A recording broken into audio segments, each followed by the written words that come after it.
Do better. Be better. Welcome to the Spitfire Podcast, Take Flight. We're your hosts, Moto and Shaz, inbound implementers and social media specialists at Spitfire Inbound. Did you know that 1 in 5 women say that they felt ignored in virtual meetings? Wait, what? Well, with the International Women's Day around the corner, this should be an issue we should address.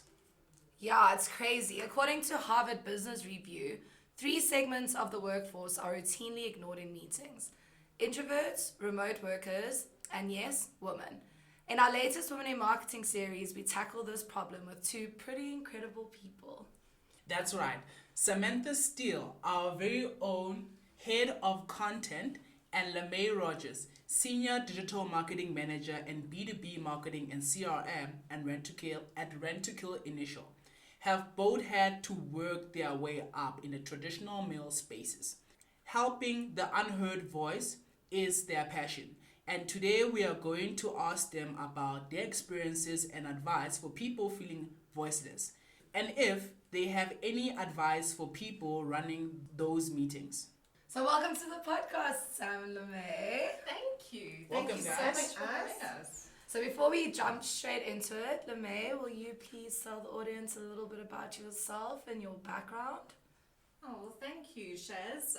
Thank you for having me today. So I work for Rentokil Initial, which is a pest control and hygiene company, not necessarily seen as glamorous in the marketing world in the past.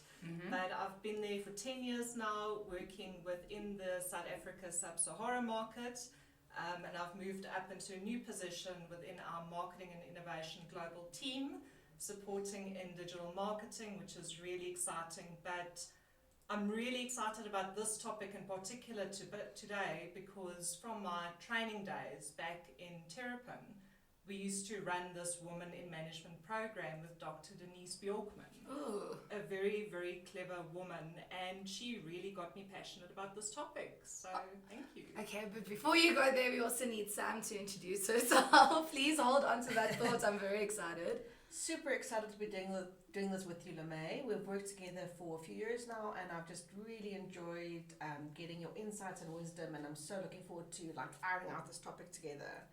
My background, well, I come from a journalism background, so I'm head of content at Spitfire, but you'll find my published works, all over, like a lot of women's magazines, but Forbes Women Africa is the one that comes to mind for this topic, where I've been unpacking for a few years women in the workplace challenges. And I've got to say that statistically speaking, women are very unheard in a corporate environment.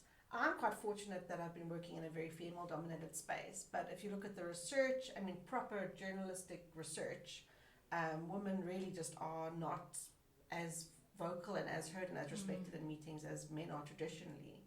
And this is a really nice one to unpack with how we've been handling it. Nice. I'm glad that we have 2 experienced women in the house today who are going to be sharing with us the experience today.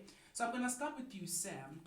Can you give us a bit of your experience in meetings, especially with men around? Well, I think first of all, Lemay and I were chatting before the podcast episode, and I think for us,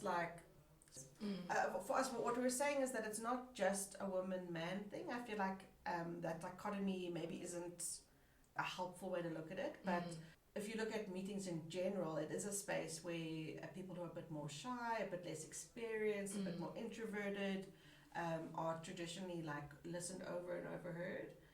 And if I look at what Lemay's done with her team, there's one member of the team that when he started out was a very quiet guy, but over the years, through the confidence he's been getting with Lemay, I think he's adding such great insights now. So I don't know if I answered your question, but I guess it's just looking at meetings as being one place where you can add your ideas to a business. And if you're not in a business to add your ideas, you're like, why are you there? Yeah. And I think the follow-up question to that is, if you're not adding your ideas, are you feeling valued as an individual? Yeah. So there's a bit of a retention strategy for an employer, but also that feeling valued and part of the team contributing from the employee. Yeah, I think that's so true. And occasionally we get those ads in South Africa that land badly, where someone's like, oh, that's so sexist or that's so racist. And my first thought was always no one was listening to the people representing that class or demographic in the meeting. because surely if they didn't feel comfortable raising it, there's a reason they didn't feel comfortable their voice would be heard. So that for me is always, just a thought starter, I guess. 100%. So, Lemay, with that, what is your experience with feeling unheard? Have you ever been in the space? Obviously, you've built yourself up now where people listen, but when was an experience where you felt unheard in a meeting? I think any time you start a new position in a new company, being the new kid on the block, you don't always have that experience, either be it industry or within your craft, especially when you're starting out in your career. You do feel unsettled and insecure. You're worried about saying the wrong thing. And I think it's at those times when you actually try and hide. You want to become part of the desk almost, if you can. But I think that is really where, as a first point, you feel unheard. The second point is if you are in a room full of a lot more senior people than yourself, if you don't have the tools to equip you where you can feel confident to raise a point, I think there would be a level of frustration. And that's what I remember from those early days, is you've got this sense of frustration that I've got something good to say, but then I'm either spoken over or dismissed. That doesn't happen anymore, probably because I'm a lot more confident and I'm part of the furniture. But Not the desk. No, not the desk anymore. But Probably also, the dust on the desk. also, I think you've proven your worth. People know that your contributions are valuable. But the interruption thing for me is very interesting, because that is just statistically. I've struggled with that word. Sorry, I read more than I talk. Statistically, women are interrupted more than men. And that for me is where it's hard. Like you get the courage. You finally say what you want to say in the meeting, and then someone talks over you or claims credit for your idea. That's so frustrating. Absolutely. So I was thinking, actually, obviously we're speaking about, the three demographics. It's introverts, women fall into that as well. Remote workers. I was like, I'm forgetting myself. But that dynamic shifted a bit with the pandemic, I think. But it's still a very interesting point. Like if you've got a meeting, you've got one person on a laptop through a speaker and 10 people in a boardroom, how do you make sure that person on the laptop's also heard? I think that's a good point. And so this is the thing, it's going back to that value, and so statistically speaking, these CEOs or MDs or the bigger people in the room are men, or they are, if we're speaking from a color proposition as well, white men or white females as well. So maybe when we're speaking about it's always the people that are higher up in the room that are the ones that are making people feel like they can't be heard. So I think in order for this podcast to be valuable to listeners, you have both experienced that space. How did you work your way up? What are tips and tricks, techniques that we could apply in our space in order to be heard from the bottom up? Yeah. I know Lemay's got some you've got some techniques that work for you. For me, I think it's been being prepared. I know that I tend to be a deer in the headlights. So if I'm caught off guard with a topic, I don't always know what to say in the moment. I've got in front of me right now 1, 2, 3, 4 pages. And a coffee. And a coffee, very important. And that helps me is when I feel confident that I'm adding value, I'll do that if I've got my preparation and I can understand my point in my head, But Lemay's got some great things that Thanks, you Sam. can share.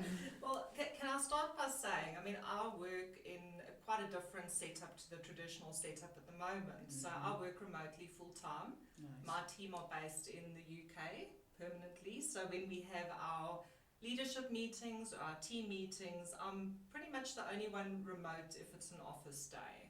And one thing I'm very thankful for is that I've got a leader for my team and I've got team members that are very cognizant that I'm there and that they include me and they ask for my opinion as we go through the meetings. And that's really the first point for me, whether you are in the meeting as an attendee or whether you are hosting the meeting. Always make sure you include people, even if you have to put a time on your watch. We all have smart watches now these days. So every 10 minutes, just check, is the person still engaged, camera still on? How are you facilitating that. Shaz, what do you think? You know, Sam, you had a really good point about this in our previous meeting. Don't you want to bring a bit of that in? So I think there is a level of, it's everybody's job to be inclusive, whether you're hosting the meeting or not. The second point, which Sam just mentioned, is preparation. If you have prepared for that meeting and you are confident and you have your notes and your book and your coffee and everything is great, you will actually feel like you can contribute because you're empowering yourself into managing the situation and to being part of that conversation. The other thing that's important is eye contact. So in a room it's a bit easier, of course. If you're working remotely, you're staring at the screen, but you know, it's the little typical tricks, and I think influencers will probably be able to speak a lot more about this than me, but make sure your laptop is at the right level so that you're actually making eye contact with the camera. Because although you're feeling silly in your one-bedroom apartment looking at a screen, people still perceive you as being in that meeting. So make sure that you do have that eye contact. Also, remember to speak a little bit slower, especially when you are online. And I think this is where women in management get shut down in meetings quite often, because we talk fast and we get excited and this is all great, and then we speak higher as well and it's all wonderful and exciting. Yeah, that's And so true. People switch off. I mean, especially, you know, there are men with a lower hearing registry, and this is a DNA thing. It's not science.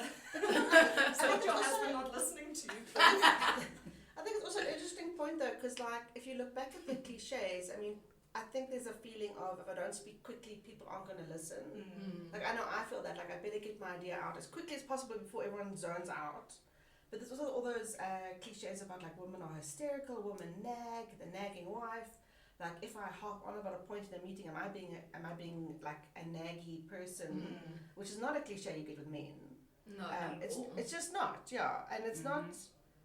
Like I'm not saying it's the fault of the businesses per se, but it's just this is the context we're operating in, right? That like society. we're having to fight these like systemic prejudices, and so, and I think part of it is also overriding our like need to be polite. Like I don't know, I'm not saying you need to be rude in a meeting. Do not recommend 0 stars. But it's also like if you're interrupted, like don't let them interrupt you, and that's really hard to do if you're a junior. But also if you feel like you're less important, I think it's more easy to be like, oh well, he's that person's got a more valuable point to make than me. But ask a manager. I don't know if you've read that, Lemay or Chaz or Motso. It's one of my most favorite procrastination websites. Which website is that? It's called Ask a Manager. It's this really awesome lady. She's got like lots of career advice. Also like, so people write in with like their business and workplace concerns.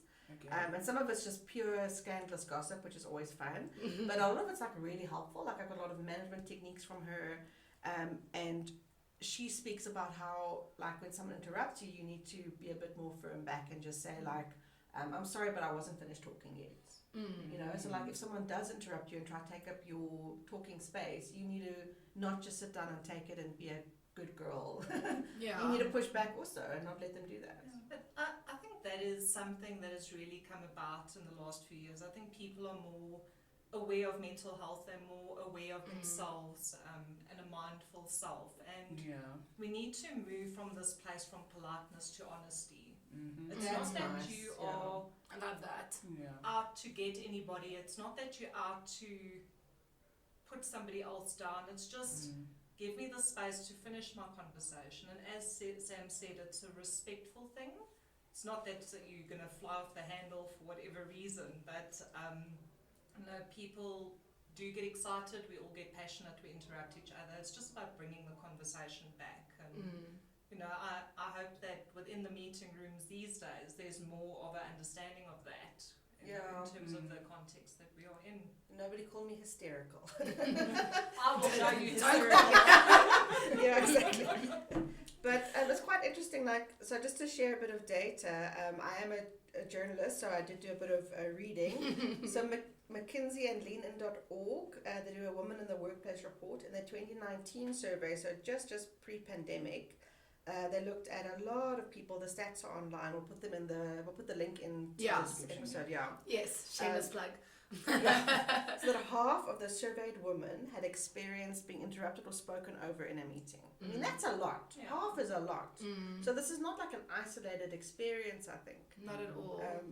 So it's just, So what I was finding interesting, so obviously in your tips and tricks that you suggested, a lot of it you can use in a remote working space. But I wonder, obviously, if you're in an office, so the same way that you said, put your laptop a little bit higher. If you want to be heard, maybe put your posture back, like put your shoulders back. I did it. You can't see me when I did it, so put your shoulders back and kind of sit there and, have that authority sort of chest out, stomach in sort of thing. I'm going to add to that and say, yes, sit up straight, but lean in a little bit.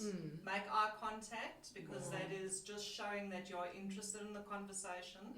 Where possible, unless you're presenting and you have to have your laptop. Like, I am terrible at this because I like taking notes on my laptop because my writing is atrocious. As the team around the table can see.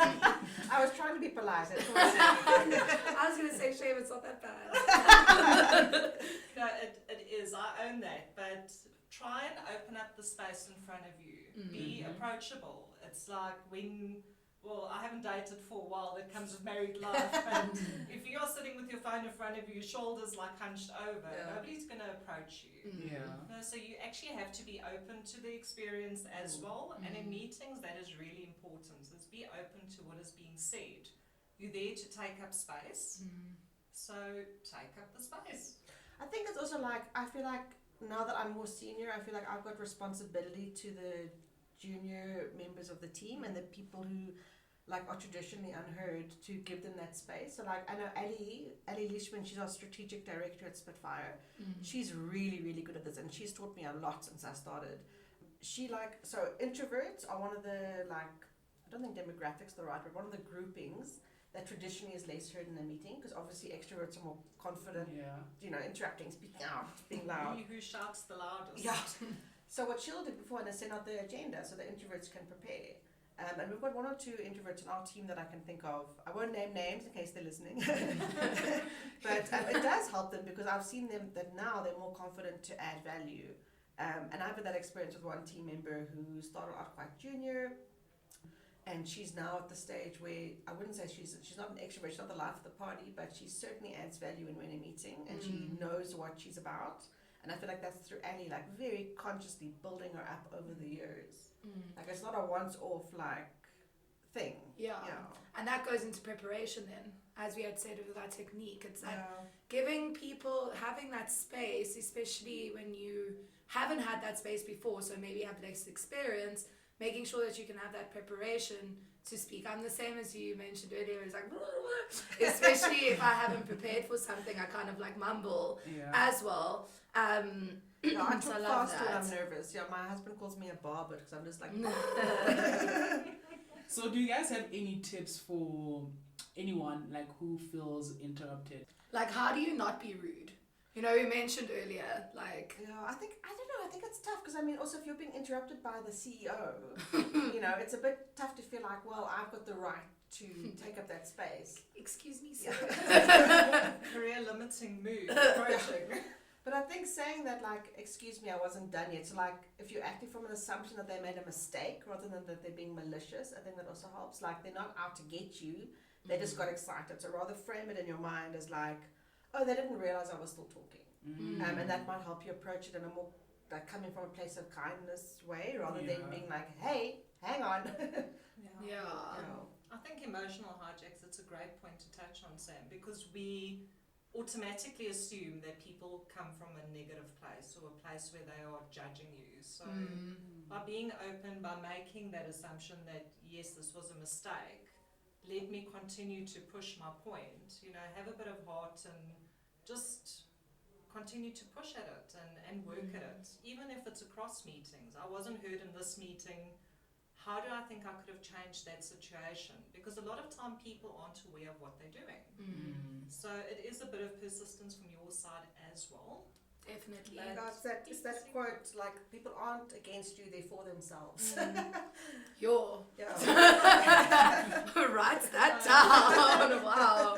Have Profound. some coffee. No, that is it. And I think especially with something like that, it's that taking something personally, right? Like, obviously people are people, and people can be not the best kind of people. So how did I say that in the nicest way possible? But what I find really interesting is their strength in numbers always as well. So, you know, if you have a few juniors or females or whoever those groups are that feel like they're being ignored in the meeting as well, you know, kind of say it in the best way possible, not speaking, you know, behind anyone's back or anything, but just say, I really find it difficult to get the confidence to say that, because if somebody had to come to me and say that, I am more extroverted, don't know if you can tell, but if somebody had to say that to me, if I saw them struggling in a meeting, I would bring them out, you know, like, so I don't know, you busy sitting there, you've been interrupted, you don't want to say it for yourself, kind of be that person to say, hey, like, Motso didn't have a chance to finish his sentence. If you are one of those people in a meeting that is able to do that, add value in that way, because you've had these feelings before, but you do have the confidence in a way just by a personality and characteristics to be there. So definitely help out those people who are struggling, and if you are struggling, speak out. But also I feel like, oh sorry Lemay, I see you wanted to. Don't interrupt her, Sam. Sorry. Technically she was interrupting me. Please go.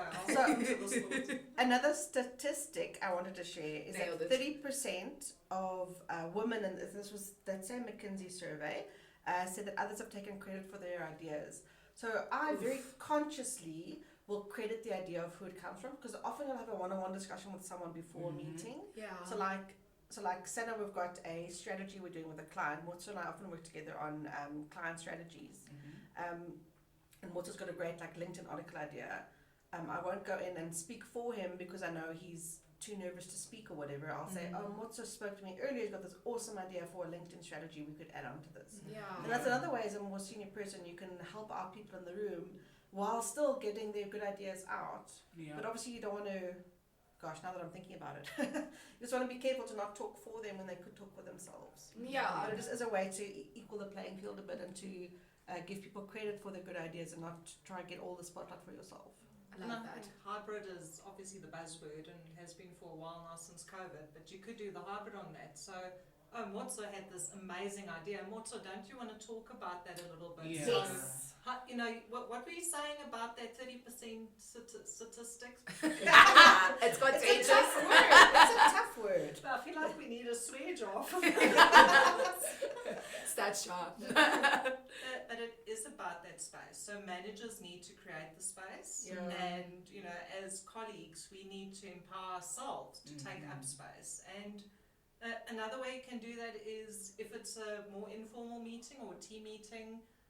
I wouldn't say it's the strategy meeting of the year where everybody is like dead serious, but most meetings in AOB, you could say, could we look at how we address people interrupting, or could we look at how we can add more time into sessions in order to build out time for feedback, you know, whatever that looks like. So how are you raising the requirement for that specific meeting? You know, if it's the annual operating strategy and it's go, go, go, and there isn't really time for discussion and you feel you didn't get your points across, that is something you could discuss with your manager. That's actually a really good coaching moment to say, how could I have done that better? And use that as an EQ development opportunity. But you know, to add on to that also, I feel like, so you're speaking about referring generally to that within a business context. I think you can also take the serial offenders aside and say, I'm not sure you realize, but you're always interrupting when so-and-so raises their voice. So maybe you could be more conscious of the fact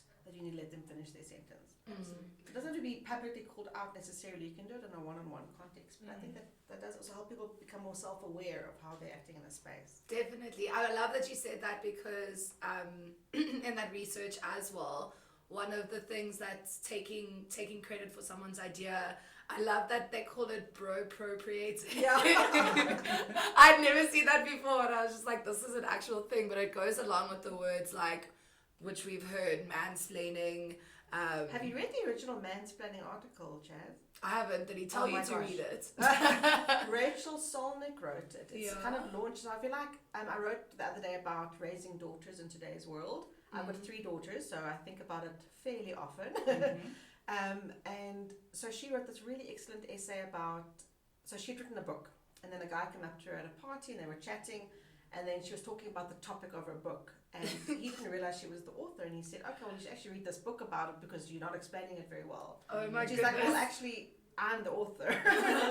So I feel like we've come a long way. Like we've had Me Too, we've had I feel like there's a big anti-catcalling movement, there's a big mansplaining movement.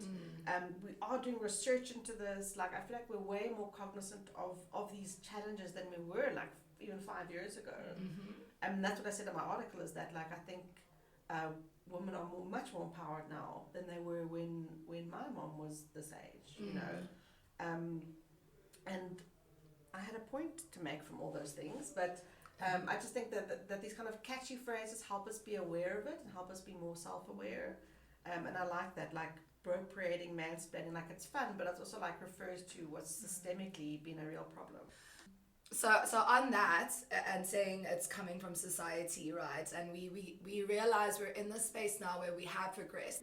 But what you were saying before that, and then leading into this with the man interrupting as well, it's as an extrovert or as a leader or as a manager or as anyone who's in a higher position, which is obviously what men were traditionally used to, have we picked up on, and especially maybe females as well, have we picked up on these bad habits? You know, or Don't do say we females. think I hate that word. females? I feel like we're an incel website. But you know, No, I'm just teasing. Yeah. women. But do you think it's bad habits that we've picked up trying to coach ourselves to be heard in a space, or once you get into that space, you just feel like you're entitled, you know, or I don't really know. I feel like in a South African context, first of all, like, I know that, okay, so this is a women in marketing episode, and I think this is something that me as a feminist and me as a feminist writer is very, very passionate about. But I've got to say, in the South African context, it's so much broader than women. Yes. In South Africa, we're dealing with like racial inequalities. I mean, you know, historical background about who was important in an office and who wasn't. Exactly. And who's allowed to have a voice in those spaces. And I feel like all of us like are internally overcoming all of that internal stuff about who's valuable. Exactly. And I think that just having this conversation is paving the way for hopefully the people listening to this episode to understand that it's not just them. Like, you're not, you know, imposter syndrome. It's not that you're not valuable. It's that you're fitting into a much bigger context. And if I look at our room here, so there's a little voiceless person in our room with us, Sophia. She's say hi. Yeah. Hi. She's she's Spitfire Inbound's writer. She's one of our writers, and she's helping us with this episode. And I mean, like, having her voice more heard in our content meetings, for example, is helping us build the way to understanding what we can do differently. Motso is doing amazing things. And just being able to include people past what, gosh, sorry, I'm stumbling over my words here. I think our ability to include people Who haven't. who've traditionally been voiceless. Let me put it that way. There we go. Traditionally voiceless, to be able to include them in these spaces, and for us as managers, I mean, Lemay and I are now in managerial positions, to very consciously work on including those voices, for those people also feel more confident speaking up. It's like an ongoing conversation. It's not going to be solved once off, but if we're all aware of it and all working on it together, all have got the same goals. I also think there's also a level, 2 things we need to be aware of. The one is, I know some people are listening to this podcast going, oh, it's the men. Evil reincarnate. In Afrikaans they would say die duivel uit die kinderbybel. Sure. But actually, if you look at, I want to say, leaders now, not people that led organizations in the 80s. That was a very different time. But very different time. leaders now, men are just as sensitive and driven by emotional intelligence than women. So I do feel that dynamic is changing for the better. Yeah. So just a shout out to all the guys that do actually stand up in those meetings. Yeah, I've got to agree with you. And if I look again at Spitfire, I mean, Darren Leishman has really helped coach me over the years about how to speak up, how to present, how to have a voice. Yeah. And that's an example. I mean, if you speak to like our sister agency, V is I forget her exact title, but she's very important. VVIP. And she also like credits Darren for building her up over the years. I think it's really important to point out that we're not trying to paint a brush. Exactly. And if you ever look at my dad, he works at the Bill Gates Foundation. He's got also a very long job title, and he's very conscious of helping the voiceless. They call him the mama elephant because he's always protecting his team. That's wonderful. But I mean, I think that's a really, really good point to make. That don't feel like because you fit a certain demographic that means that you're guilty of these things. I think these are characteristics we all need to be considerate of. The second thing I want to raise is there's also a level of overcompensating. And I think that we are, as a human society, getting better at that. But it's like any new manager. You get this title, it's all exciting, they send you on a management course because that is the right thing to do, and then you come back with all these tools, but then you take it to the extreme. You know, they say you need to project manage, you almost become a micromanager for a certain amount of time because you're trying to figure out the tools, but your team suffer for it. And sorry, I feel like I'm taking a road around the reservation on this one. No, but, it's good. I do think there's a level of, yes, we need to be proactive in meetings, we need to be doing all the stuff that we've been talking about, but also just be conscious not to go overboard, because to try and give somebody that is generally voiceless a voice, if you go overboard with that, you might come across as quite aggressive or a bit of a bully in those meetings. Or tone deaf, or like a picking on them by. That's a really good point. Good point. Balance is good. Always, we love some balance. And then also, also as an individual, is just really to have that confidence. You know, hearing this, if you're listening, again, like Sam said, you're not the only one. And if you feel really strongly about something and you know you're being respectful and you know that you've done your research and that it's good, back yourself. You know, have that space, and then obviously, I mean, if it doesn't happen, then you can use all of the other tips that we spoke about. But it really is that confidence. Like I always say that if you don't back yourself, then who else is going to back you? Kind of sounds like the great poet RuPaul. But yeah, just really have that and know that you are valuable and that you do bring something to the table. Yeah, I totally agree with you, ladies, because of obviously, like looking back from where we come from, like it was very different from where we are today, and I have to say that we've made so much great progress, and also not just from a racial perspective, but also from a female perspective as well. Because of today, we have many women who are in leadership roles, and that has given us, or that has shown us that our society has progressed from where it was before. Yeah, I think so too, and like. I mean, just look at the room here that we have. We're all discussing this topic. I think it really is a sign of the times, you know, and I love that. Yeah, I love that for us. Love that for us. So, what do you have any takeaways that you want our listeners to get from this episode? We've said so much already. One key takeaway. One key takeaway. I'm going to go with what Shaz actually said around backing yourself. And backing yourself doesn't mean I walk into the room and, you know, it's all just going to happen automatically. Put in the preparation. Take deep breaths. Make sure you surround yourself with good mentors that can be a mirror to you when you need it. So, you know, was I okay in that meeting? Yes, you were. Or actually, no, you know, you didn't assert yourself. But just, you know, give yourself some room to grow and don't be too harsh. I think it's really important. Nice. You know, I think I'm going to have my key takeaway speaking more to managers then. I mean, I think your one-on-one is a great point, and like value yourself. But for me, I think that like as I've moved into a more senior position, I realized I've got a responsibility. So So that's my key takeaways. Just remember your responsibility to the other people in the room. Yeah. Love. So thank you for those insights, ladies. And where can we find you on social? Shameless plug. We have a little bit of shame. Well, you'll probably find me more on LinkedIn in terms of the social space. So you're welcome to look me up on LinkedIn. It's always nice to learn from new people and to meet new people. So that's great. Thank you. I am McSteelio. You can find me on Instagram, on Twitter while it's still around. Who knows how long that will be for. I've also got a Medium account with my writing that you can look for. Samantha Steele is the name. Yeah, but Insta's my happy place. So yeah. Love that. And thank you so much for joining us today. Thank you. Happy International Women's Day. Woohoo! And we are so glad that we could share this advice with people in the workforce and those who are more senior and may not realize that their meeting spaces aren't collaborative enough.